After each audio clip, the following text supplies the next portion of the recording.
No, because the first time in 10 years I didn't have to deal with it, so I took the marathon off this year. I did not really mess up. It did my shoulder.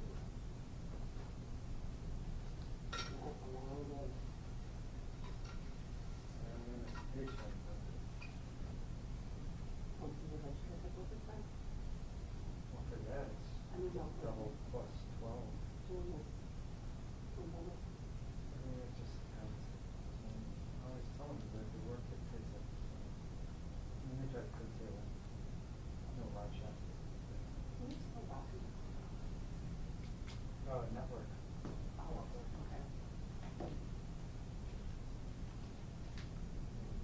Mary and I are old sweetheart, personal suite.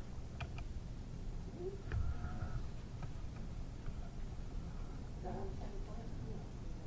Sit by the cafeteria. That closed? Sure. Did they ever let Karen come back?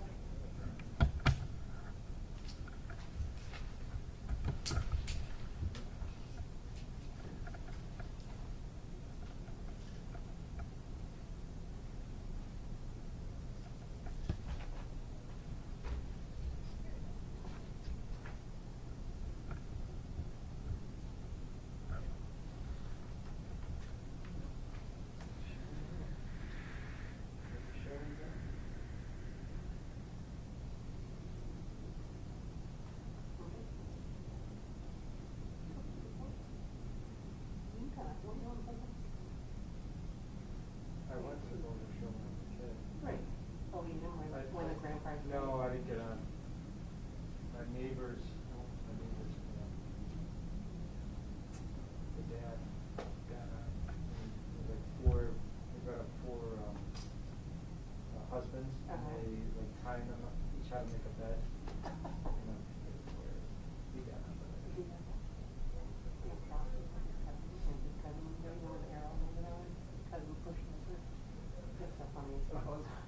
Is there video of it? Oh.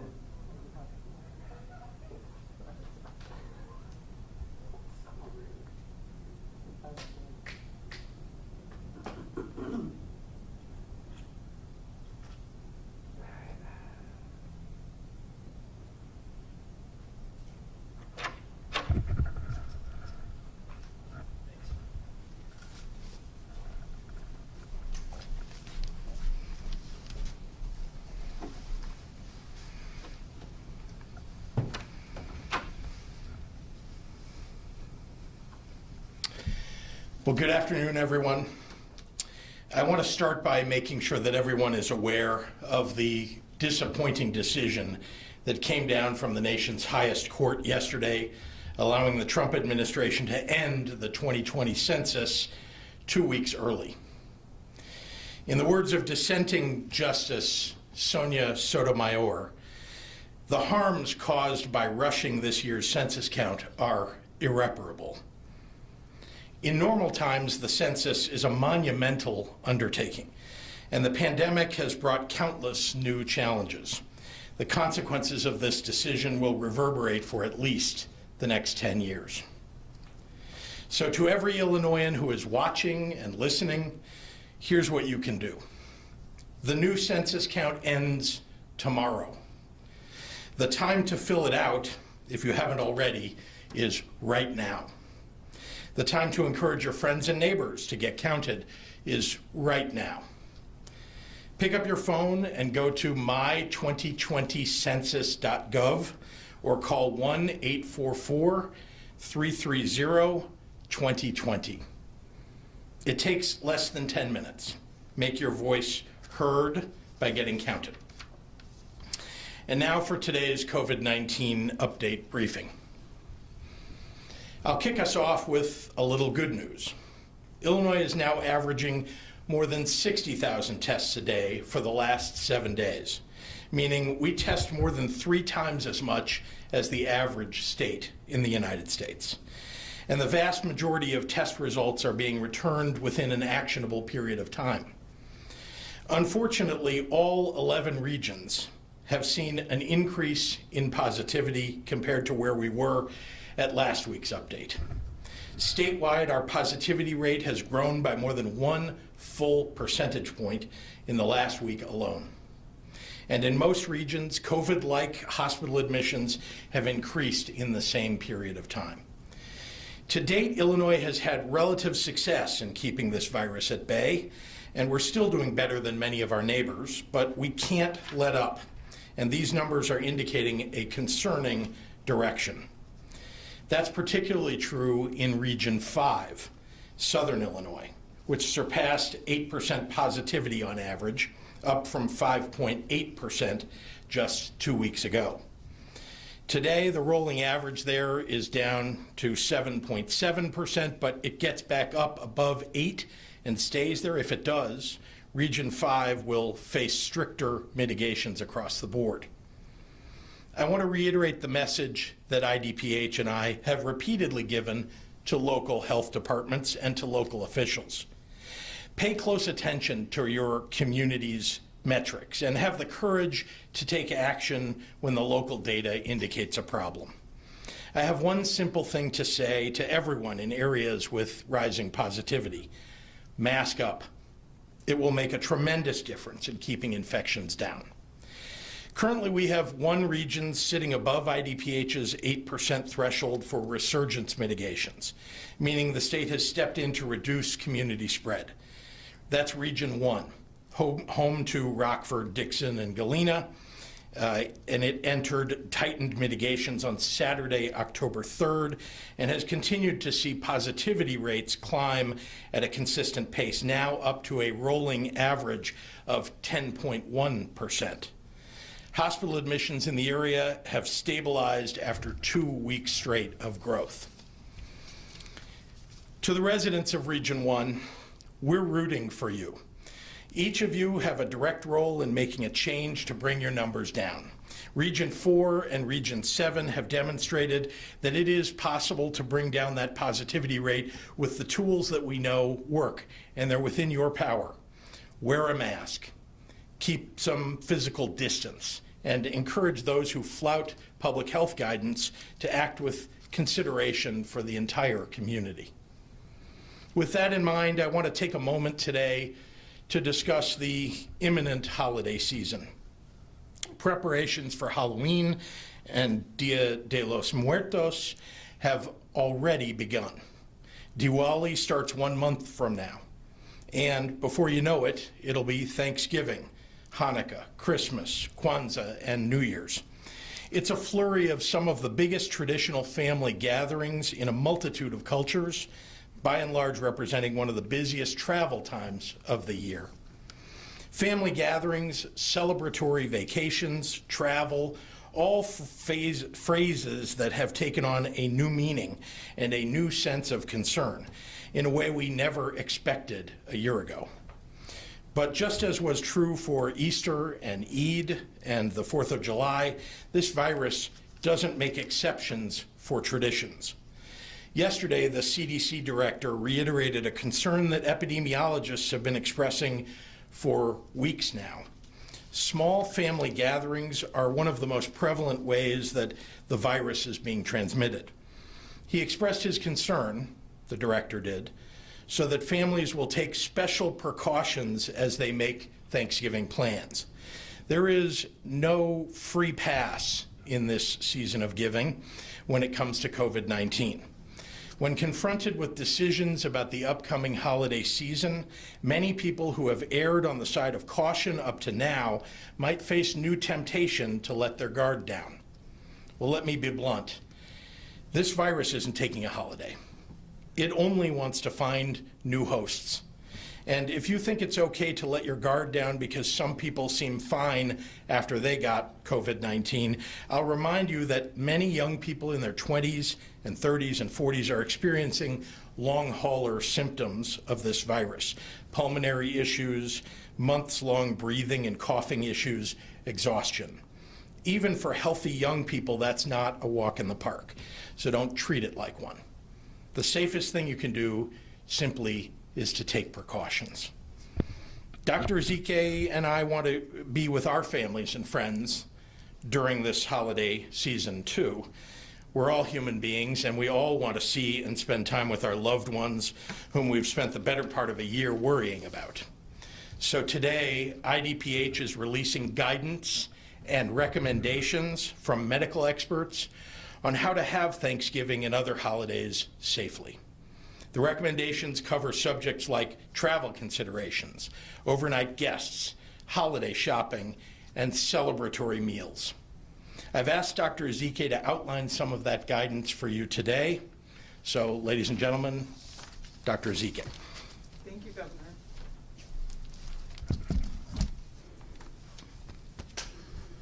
So, as the Governor mentioned, planning for our fall and winter holiday celebrations this year will take a little bit of extra creativity and extra precautions, but definitely advanced planning.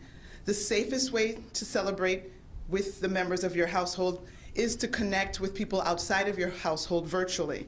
But I know, we all know, that many people will be gathering and getting together with family and friends. So I'd like to provide some tips on how we can do that a little bit more safely. First of all, if you're traveling, if you have to get to the location, think about how you will travel. Whether you're traveling by plane, recognize that there are lines in security in the airport terminals, and try to observe the 6 feet of distance. Remember that there may not be the potential to have the 6 feet of distance on the plane. Traveling on buses, traveling on trains, that can also involve sitting within 6 feet of others for any length of time. Traveling by car might mean that you have to make stops for gas, for food, bathroom breaks. All of these forms of travel can be made safer if you use your mask and continue to wash your hands. So now, if you're actually hosting a holiday gathering, try to have as many activities outdoors as the weather will permit. Limit the number of people. Be reasonable when you're thinking of the planning in terms of how many people you can safely accommodate. Remember to increase air circulation indoors by opening windows as much as possible. Remember, if people are coming to your home from out of town, or you yourself will be going out of town, try to see if you can limit your exposures in the preceding 2 weeks. The fewer exposures people have, the lower the likelihood of catching the infection. When it comes to shopping, whether it's for food, for that special host gift, whether it's other kinds of gifts, consider going to stores at off-peak times that won't be as crowded. Or better yet, don't forget the option to order online, or call your local store and then drive up and pick it up.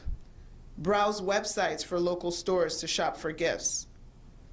Again, when you're planning that special meal, think about the seating arrangement. First of all, you're thinking about how many people you can safely arrange in your home, and see if you can keep members of the same household together and separate other households. You could even try using smaller tables, or even spread out the celebration over multiple rooms in the house.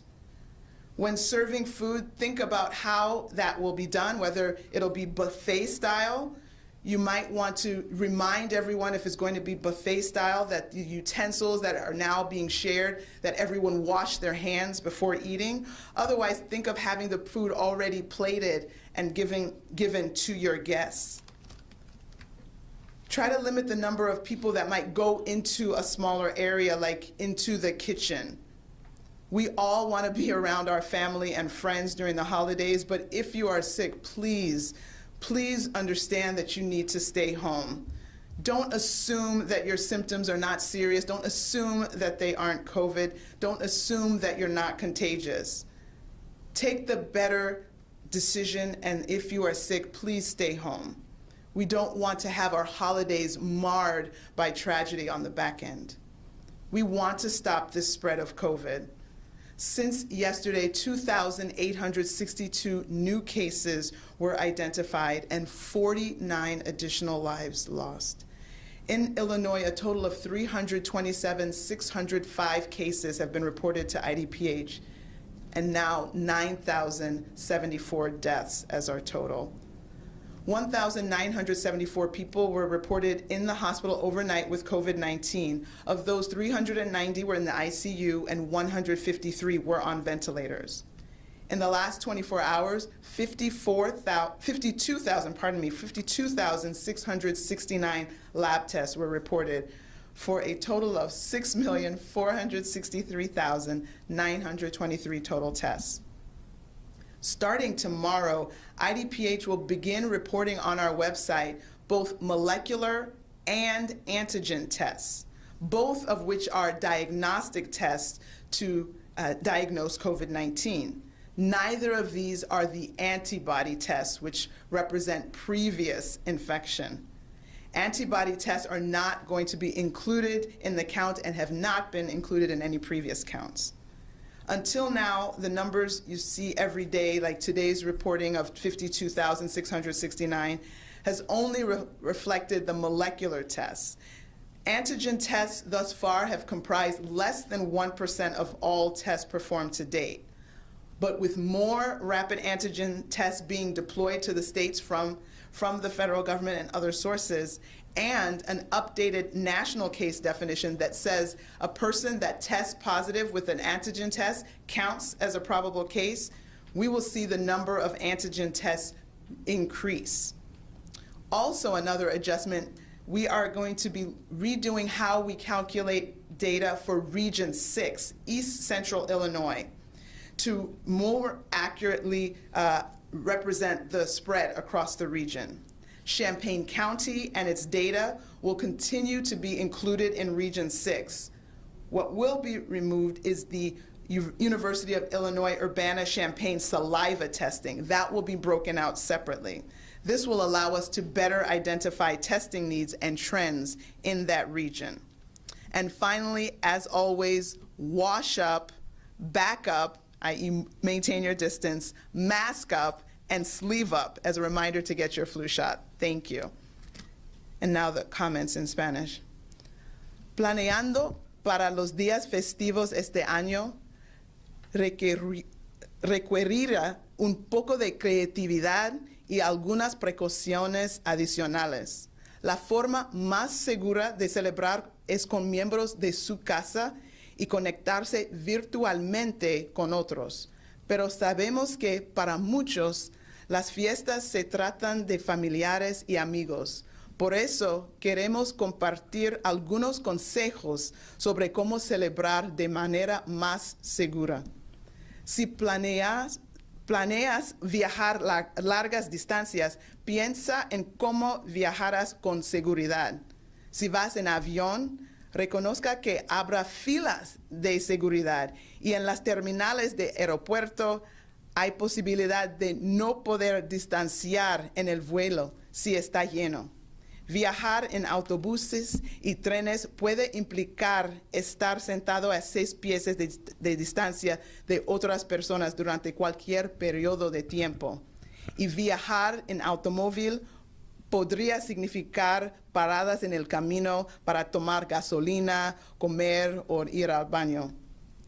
Si está organizando una reunión navideña, trata de tener tantas actividades al aire libre como lo permita el clima. Limitar el número de personas y intente aumentar la circulación de aire en el interior, abriendo un par de ventanas. Cuando van de compras, si sea para comida, para esa gran cena o para regalos, intente ir en horas de menor actividad. O mejor, vea si puede ordenar por internet. Para cualquier cena que tengas, piense en la posición de los asientos. Mantenga a los miembros de la misma casa juntos y trata de poner espacio entre una familia y otra familia. Cuando sirva comida, evite la propagación con estilo buffet y considere que una persona sirva toda la comida para que varias personas no manipulen los utensilios para servir. También trata de limitar la cantidad de personas que entran y salen de las áreas donde se prepara la comida, como la cocina o el comedor. todos queremos estar con familiares y amigos durante esos días, pero si está enfermo, por favor, quédase en casa. No crea que sus síntomas no son tan graves y que está bien irse. Queremos detener la propagación de COVID-19. Desde ayer se han reportado 2.862 nuevos casos de COVID-19 y se han perdido 49 vidas adicionales. Se han notificado aquí en Illinois al DPH más de 327,000 casos, incluyendo más de 9,000 muertes. 1,974 personas en Illinois pasaron la noche en el hospital con COVID-19. De ellos, 390 pacientes estaban en la unidad de cuidados intensivos y 153 personas estaban en ventiladores. En las últimas 24 horas, más de 52,000 pruebas de COVID-19 fueron hechas. Comenzada mañana, IDPH informa sobre pruebas moleculares y de antígenos. Hasta ahora solo se informaban pruebas moleculares. Las pruebas de antígenos representaban menos de 1% del total de pruebas realizadas. Pero con más pruebas de antígenos rápidas y una definición de casa nacional actualizada que dice que una persona solo necesita una prueba de antígeno positiva para ser considerada un caso probable, anticipamos ver un aumento en el número de pruebas de antígenos. Además, hoy estamos ajustando cómo se informan los datos de la región 6, centro-oeste de Illinois. El condado de Champaign y sus datos seguirán estando incluidos en región 6, pero las pruebas de saliva de la Universidad de Illinois Urbana-Champaign serán separados. Esto nos permitirá identificar mejor las necesidades y tendencias de prueba en la región. Y finalmente, como siempre, por favor, recuerde ahorita los 3 M's. Manos, lávense las manos, mantenga su distancia y máscaras. Usa máscaras todo el tiempo. Muchísimas gracias. And with that, I will turn it over to Governor Pritzker for questions. Thank you. Thank you, Dr. Ezike. Happy to take any questions from members of the media. Yep, Mary Ann. Can you talk about the saliva test and whether or not you're able to spread it yet to other schools, and why pull it out of that region? Are the numbers going to be skewed then? Are we going to see something different with that taken out of that region for U of I? Let me take the second part of that first. The numbers are being skewed, as you know, by the mass testing that's going on, twice a week for everybody on that campus. We think that's a terrific thing, by the way, that what they're doing, and so, more power to them. And we do want to spread it across the state as much as we can, and certainly to the other schools across the state first.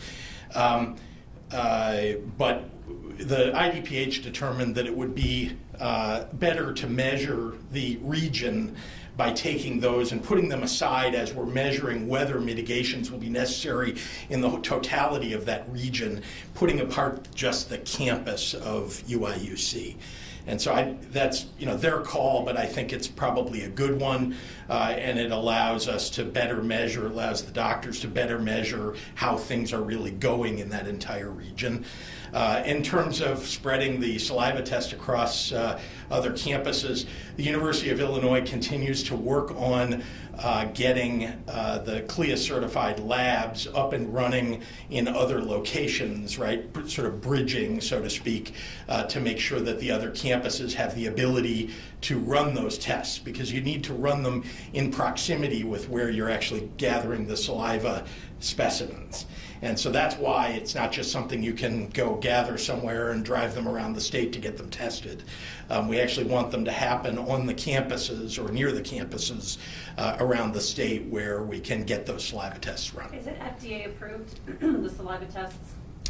So it's been authorized. The saliva test is in fact encouraged by the CDC and the FDA. When Dr. Birx was here and I met with her directly, she was encouraging us to use those labs for exactly the saliva test. So they are accurate tests. They are, saliva tests are being used all across the country as a way to measure. And so the University of Illinois has developed their own unique version of that. And so they're running those tests, and those are very helpful and effective. Yeah. Let's talk about the graduated income tax, and it does seem to be quite a war going on. What do you make of your own cousin not agreeing with you? Well, I don't know if you have a cousin and whether you agree with your cousin on everything, but let's just be clear. The fair tax is about making the system fairer for the middle class and for people who are striving to get to the middle class, and asking the wealthiest people in the state to pay a little bit more. So that's why I'm fighting for it. But can you make a promise right now that you will not tax retirement income? I always have. I've said that, and I'd be happy to repeat that. I've said that for years now, that it would be inappropriate. You know who hasn't said that and has said the opposite? People who are advocating their side, that is the vote no side of the fair tax. They put out a plan that includes taxing retirement income as well as raising taxes across the board on everybody in the state, including the people who can least afford it. Governor? Yeah. Vote yes for fairness, spend more than $10,000 to promote a fake tweet by Liz Uline. Do you feel it's dishonest for an organization that you're funding to promote a fake tweet, and would you have taken down the advertising immediately after the account? Well, I think we all know that people who are supporting the Vote No campaign are essentially working against the middle class and working against people who can least afford to pay the taxes that people on the other side would like them to pay for them, by the way. And so, that's why I'm on the other side. I think that we ought to be fighting for working class families, for working families all across the state. It's why I've been a significant supporter of the Vote Yes campaign. And it really is heating up. It's the issue on the ballot here. Those who do not agree say that it's giving Springfield politicians more taxing powers. It does seem to resonate with folks. Are you concerned that this tax is going to go down and not the way you want it to? And then what? Look, they can tell all the lies that they want, unfortunately. I just don't think that people will believe them because it's not true. There's no new taxing power, right? The idea here is to make it fairer. The existing ability for the General Assembly to do, to raise revenue or to keep revenues the same or to decrease revenues in the state, that doesn't change. What does change is whether or not you can ask the wealthiest people in the state to pay a higher rate than those who are middle class and working class. And that's what changes. That's the only thing that changes that's on the ballot. The World Health Organization came out a few days ago and said lockdowns don't work. The CDC just releasing a report saying, 85% of COVID patients always or often wore masks, 70.6% wore masks religiously. So how can you explain and justify what we're doing here in Illinois? Well, actually, we followed exactly what the head of the WHO recommended, which is that you use those early months when you don't know anything about a new pandemic as the moment in which you want to put a stay-at-home order in place and then figure out how you're going to move forward so that people don't get infected and go into the hospital and go onto a ventilator and die, or at least to try to diminish it, and figure out how you're going to treat people as well as prevent them from getting worse. So we've done exactly that. I mean, you've seen that we've moved from an original stay-at-home order to a Restore Illinois order that's moved us along in terms of reopening things. We're in a masking campaign now, right? You've seen the ads on television. I've been up here every day, or at least I was every day, now virtually every day, talking about everybody needs to wear a mask, everybody needs to socially distance.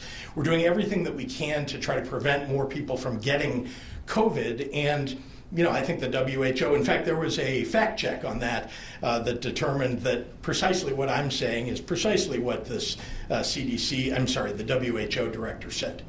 Dr. ZK, can I ask you a couple questions? And one about the holiday tips, and then I have a different one. I know people are looking for direction, and I do think that you're offering a little guidance, but it's still pretty vague. Are you saying to people, just keep your families apart over the holidays, don't get together, because you're not really telling people how many or what you should do. Well, I can't really know the layout of people's homes to be able to tell them how many people they can fit in their homes safely, right? So, Well, what would be a good number? well, we already know that if you're not in a mitigated region, there should be no gathering over 50, right? So we already know that, but I don't know if people can fit, most people can fit 50 in their homes safely while separating families that are together. I think we have to get used to the idea of even in our home wearing masks, as unnatural as that may feel. I was just talking with someone who was identified as positive yesterday, and so there's one child in the family that's positive, but there's a parent, there's a mother, there's a father, there's another sibling. We don't know of those other 3 people who's incubating, who's already positive, like they all have to be on quarantine now. I said, start masking now. Maybe 1 of you will only get it, maybe 0 of you. If you mask now, you could try to affect the eventuality of having all 4 people have it. So there's a lot that we can do, and so the masking, whether it's part of the holiday celebration, whether it's when you have 1 person in the household infected, there are things we can do. But for me to say, have only 8 people at Thanksgiving, you might have a giant space where you could do more. So I don't think I can be much more prescriptive than that, but imploring people to use their best judgment, to discuss and plan ahead of time. Let people know ahead of time that we're going to be using masks. Bring your masks. Because if you're not eating or drinking just to keep everybody safe, that's the best way to go forward. We have too many personal celebrations that have ended in tragedy, where people have gotten sick. I know of a party, there were 20 guests. 10 people ended up positive. 1 person is already hospitalized now. There are funerals that have ended up in additional funerals. Like, that's not the goal of any of these events. And so if this is what I can share to try to decrease that, that's what I'm sharing. Can I ask you as well about sports? There's so many wondering. I know we've talked about it 100 times, but I need to ask you one more time. And what role, if any, are you playing in whether there will be winter sports, especially basketball? Will they play with masks? And there are those raising questions because your daughter plays basketball. I just have to ask you, what's the latest on winter sports and especially basketball? Yeah, so we will have all that information released very shortly. I know many people are waiting on that information, so we can't tarry or delay because decisions have to be made and people need to govern themselves accordingly. So more to come. As soon as we have the information to share with you, that will be put out. Well, then why was basketball a medium risk sport when lacrosse is a high risk sport? What's the science and data behind that? I think we followed the National Federation of High School Sports Association. I think it lined up. I didn't go through each one and try to find reclassifications. I'm hoping that they all stayed consistent with the National Federation High School Sports Association's guidelines. If I may, I'm sorry, do you want to proceed? Go ahead. Dr. ZK, just while you're up there, actually, I've got several questions from other reporters as well. This is from Ben Bradley at WGN. He's saying, statewide death data for the first 9 months of this year show that there have been more than 12,000 excess deaths this year. Roughly 3,500 were not classified as COVID related. What does that tell you about the deadly side effects of this pandemic and what the state is actually doing about it? No, that's a great question. So we have looked internally. I've discussed with the governor these numbers as they appeared month over month in terms of excess deaths. For anyone who might not understand, is the average number of deaths that we usually had in a time period compared to previous years. And so when we looked at 2018 and 2019, averaged what the deaths were month to month, and then we looked at what we were seeing in 2020, this year of COVID, if you will, we could see that there were significantly more deaths than before. And so again, you can postulate that these are all unintended consequences of COVID, but they are. So some of them will be COVID deaths that were not diagnosed when we didn't have the robust testing. Some of them will be people who may have because of the devastation of this really traumatic event that we're going to have had overdoses. We know that overdoses have increased. Some of it may have been people not seeking care because they were scared of COVID. So it's a conglomerate of all of those things that have caused the deaths to be much higher than they have been in previous years. Why aren't we counting COVID antibody tests or positive COVID antibody tests? Because wouldn't that give us a real positivity rate? Right, so we are just separating out diagnostic tests. That is what, I mean, I don't have a problem with sharing antibody numbers. We have the CDC and other entities that are trying to calculate what the antibody positivity rates are for our state, for various other states, so that we can get an idea of maybe, you know, again, not knowing exactly how long the antibodies stay, they may be a partial picture of the situation, but we don't know if the antibodies will wane and such that maybe it's an underestimate, but we want the more data the better, right? The more data the better, but that is not a diagnostic test, and so sticking with the diagnostic test just for consistency, that's what we're reporting now. I don't have a problem with later sharing what some of the antibody results show for our state. Again, there's no data that we're trying to hide. Thank you.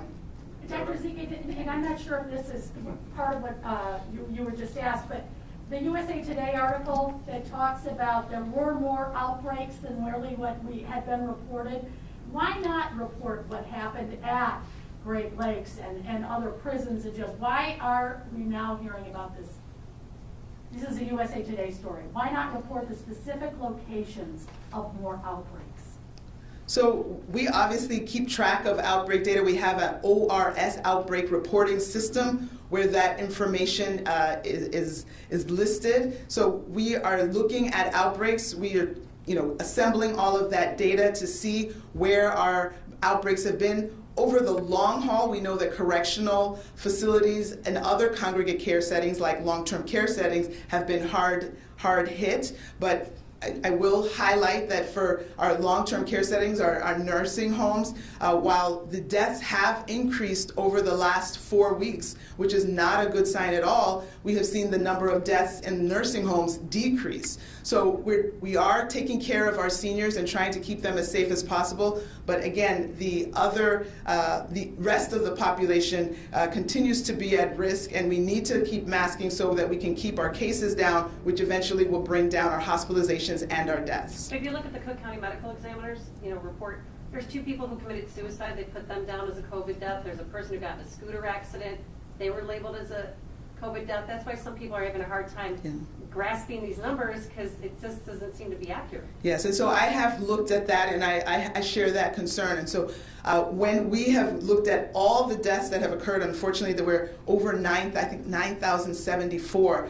We have looked at which of those were related to an accident, which of them were obviously not proximately related to the COVID. And as I think I've shared that before, that it was less than 6% of those deaths were in that category where it was an accident or homicide, something where the COVID diagnosis was not the proximal cause of death. So yes, there are some other that are included, but those are not the 99.9% of the cases of the deaths that we've had. All right, we'll take one more. Governor, have you met with any of the high school athletes who wanted to meet with you? I know they have met out in the state of Washington. The governor there has decided not to let sports happen. What about meeting with the athletes who really want to talk to you? Well, I have talked to people who are concerned about this. They're the adults engaged here, and I am deeply concerned. I mean, honestly, COVID has interfered with so many things that are normal in our lives, right? And so I am obviously concerned to try to bring back or to expand the ability for people to participate in the things that they normally do. And that's why even as they're looking at high school sports for the winter, I know that they're contemplating, how best to bring things back and make sure that more sports rather than less could be allowed. But that is a medical decision, just to be clear.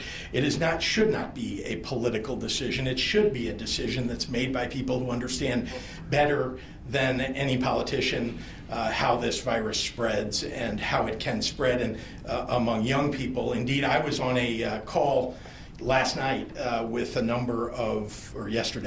with a number of governors from around the country, both parties. And to the person, they have experienced outbreaks in high school sports or that have been caused by high school sports.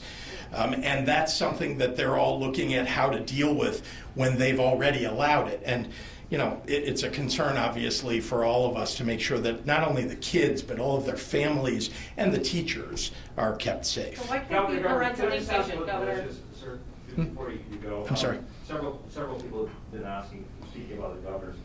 Since the militia cases and targeting these Democratic governors in Virginia and Michigan, do you feel more at risk for yourself and for your family? And have you ever, is there any record of any kind of militia threatening you or reaching out to you or anything like that? I'm not aware of anything related to this recent revelation around Governor Whitmer and Governor Northam, if that's what you're asking. Yeah, Thank you very much. Is there any way you can Have you trust the feel more people, at- parents, feel more make at their risk at all? decisions? Anytime we can have control of our children.